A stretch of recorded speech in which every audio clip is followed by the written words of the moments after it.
Fan Hotline, presented by Sullivan Super Service, providing trusted plumbing and HVAC service for over 50 years. And on that Fan Hotline right now is Pittsburgh Post-Gazette's Chris Carter. Chris, thanks for joining the show, man. You'd think that you'd call in, but you're actually on the video monitor here.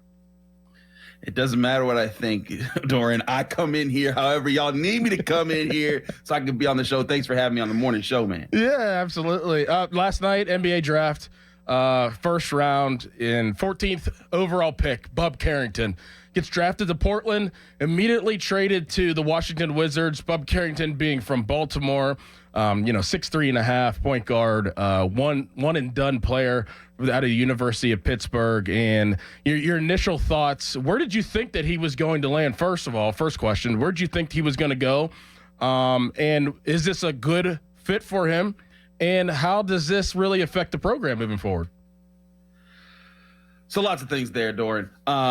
First of all, I think that this is, as far as a team-wise, I think the Wizards were one of the teams that weren't necessarily the best place for him to go right away because they have a lot of rebuilding to do. I talked to NBA draft experts who were talking about he could be a great fit in Cleveland because he could be a long-term pair with Donovan Mitchell. They talked about him heading to the Heat where he could maybe pair with Jimmy Butler and he could learn behind him. There was a lot of potentials where I think there was more established veteran talent that could help him bring along. He's going to go to the Wizards. And listen, Bub, I think, is going to figure it out. This is a very smart kid. As Jeff Capel was saying just before me on this show, he's a very smart kid. He takes on every challenge that's coming his way. But Bub is still filling out his body. Like, he's going to turn 19, I think, like next month. So, like, he still has a lot of growing to do as far as like the thickness of him, his body strength, and then he's going to have to learn how to play with that body strength. So that's going to be a challenge, Dorin. That's not something that you just do overnight and just figure it out. But I think it's something that because he's so young,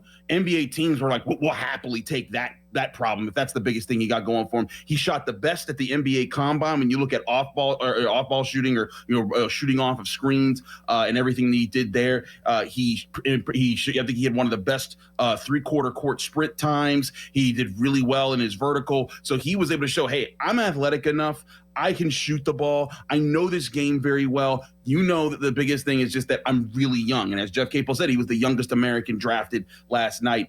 That's the big difference with Bub Carrington. I think that he will eventually figure it out. I do think it's going to be interesting to see those tough times come through the early part of his time with the Wizards, but that should not discourage Pitt fans from being excited about this. This is huge for the program, and I think could be huge for Jeff Capel's recruiting efforts because this is a big 2025 class he's got coming up here. Fan Twitter brought to you by South Hills Kia in Peters Township. Visit them at southhillskia.net. Yeah, like that's kind of where, my mind was at last night. Like, okay, like I'm very happy for Bub and his family, to be able to accomplish what he did last night. I mean, the journey's just starting now, but to be able to go to Pitt, to trust Pitt, and to trust his evaluation, I thought that they did everything right. I thought he did everything right, and it panned out in the perfect way. But how does this affect the Pitt program? Do you think that you'll see more players that want to transfer to Pitt? Do you see more recruits that want to go to Pitt, knowing that you could be a lottery pick now? Well, listen, I guarantee you, Jeff Capel, Milan Brown, Tim O'Toole, all the coaches that talk to players across the country, they were sending eyeball emojis and be like, oh, did you see what happened last night to Derek Dixon, to Malik Thomas, to all the guys, Amari Evans, all these 2025 guys. I mean, in the draft, you heard that name, Overtime Elite, several times. That's the pro sort of high school league that's down in Georgia that Malik Thomas is going to. Two of the main targets Pitt has, Malik Thomas and Amari Evans, also from Pittsburgh, going down to Overtime Elite and played there last year, I actually believe. Those are guys that now can look at Pitt and say, I think I'm a one-and-done player. Why can't I do that? And so now, because if you were before then, you're like, you know what? No one gets drafted out of Pitt, and that hasn't happened for quite some time. Steven Adams is the last first-round pick. Now you look at Bub Carrington and you say, hey, he went one and done, and he was a point guard? I can make that work. And now I think that that's the ammo that Jeff Capel just got from seeing Bub Carrington do that. And again, do that at a young pace. Bub Carrington was a four-star prospect. He didn't come in. Malik Thomas is like a top 5 player in the country type of player. If he came to Pitt, there'd be no questions that this would be like a one and done situation. Whereas like it was always kind of hovering around Bub. Malik Thomas will be like, no.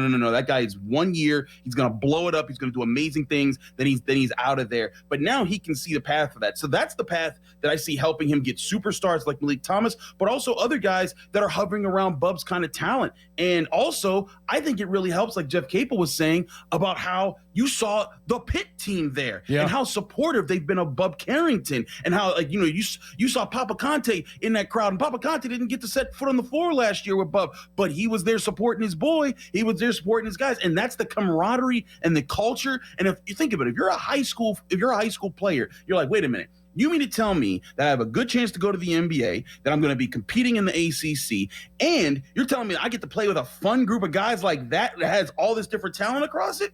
I might want to pick Pitt there. I think this whole process has only helped Jeff Capel's cause as far as boosting Pitt's recruitment. And by the way, I think he's done a really good job setting up this 2024-2025 team. Absolutely. The transfers he's got in, and, just constructing it. And you know what? I heard him talking, it was a couple months ago or maybe a month ago, and he said that we don't need fuel. But at the end of the day, they're athletes, they're coaches, and they were spurned. They were burned a little bit whenever they didn't make it to in the March Madness tournament. Like, that's in the back of your mind. And whenever you have fuel like that and you're kind of constructing the right way and the right roster to do things, I think you can absolutely be dangerous as the time comes. Blake Hinson, will he get drafted today? Should he get drafted today? And will a team be getting a potential good piece to their roster?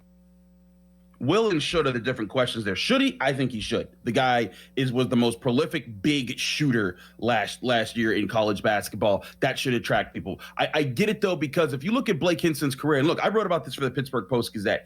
He talked about how, hey, like just a couple of years ago, I was working for Instacart. He was cleaning countertops. He was working odd jobs to make ends meet because it didn't work out at Ole Miss. It didn't work. He didn't get a chance to even play at Iowa State. And then he didn't know where he was going next. And then he found Pitt. And for 2 years, you got to see, oh, that guy's for real. But if you're an NBA team, this is the problem with the NBA, and it's not a problem, it's just the challenge that it goes. There's just so many limited slots. Like Dorin, like in college for you, things didn't work out right away, but you eventually found your place and you got picked in the NFL. In the NBA, if you're not the elite of the elite in college, it is really hard to get drafted. Justin Champagnie, who was ridiculous at Pitt, he was phenomenal. He couldn't get picked in the NBA. He missed getting picked. But it's also a different culture where sometimes you want to be undrafted because guess what that means? Now you can pick who you sign with. And that might make the world a difference. Like I was talking to James Barlow of the Locked On NBA Big Board podcast, and he was telling me he's a Mavericks fan. He's like, listen, if the Mavericks signed him somehow, I would personally pick him up at the airport and drive him to the facility because I think that he would be a great pair with what Luka Doncic does. And he can give me 10 to 16 good minutes in the playoffs of a big who can be physical, but also space the floor and hit the three. And I think there's a lot of teams that do see Blake Hinson that way. I don't know if he'll get drafted because the second round can be weird, but I do think that by the end of today, some team will have him on a contract, like Jeff Capel said, maybe a two-way contract that works for both of them. He plays a little bit of G League action. He impresses. And then by, I'd say, like maybe December of this year or maybe like January or February of next year, I think he'll be on a bench somewhere and he'll be in NBA games and Pitt fans will be rooting for whatever team has it. Real quick, will Bronny James get drafted today? I think so. I think that it just makes a lot of sense with the Lakers. Like they're going to find a way to make it happen. What do they have? 55? They're 55th. The shots there on there. I look at LeBron James and I say like he's been wanting this to happen. And here's the other thing: like second round picks, it's just like on average they don't always pan out to be like superstar players. They most of the time don't. So if you're the Lakers, this is where you get it. The interesting thing here, Dorin, is will another team try to do this to mess with the Lakers and then force them to trade for him? That would be the interesting strategy if some team wants to be really stickler about it and to get on and to grind LeBron's gears. That would be a lot of fun to see, but I do think the Lakers do what they need to do to get Bronny. Well, thank you, Chris. Thanks for taking the time, and I'll talk to you soon, man.